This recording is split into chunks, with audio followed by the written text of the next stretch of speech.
When I was 8 years old, the preacher told me that going to the movies was a sin.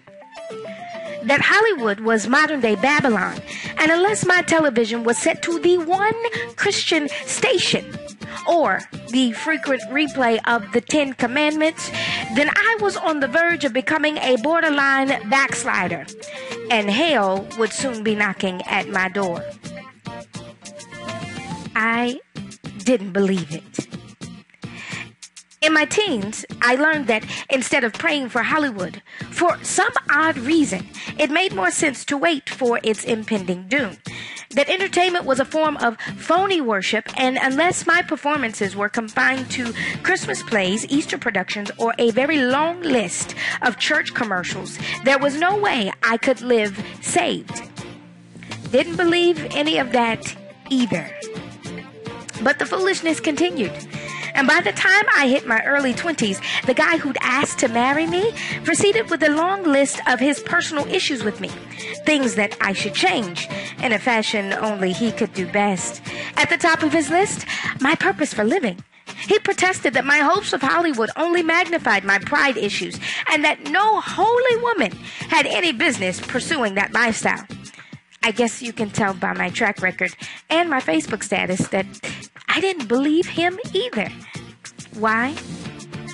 Because I don't believe the lies. None of them. So let me tell you what I do believe. I believe that what I've longed for since I was 8 years old, it's happening. There is an army of artists arising. A group of creative rejects that have been boxed in for decades.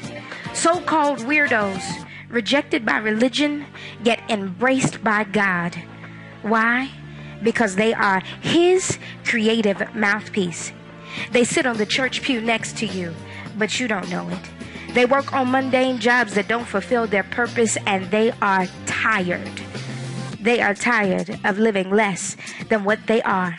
Because what they are is oh so mighty. They are change agents, actors, painters, writers, musicians, singers, dancers, and directors. They are creative in every sense of the word. The lost prophets and the new celebrities. This is what I believe. Now, I'm not talking to everyone, but if your spirit is leaping, then you hear the call. And if you hear the call, know this, it's time.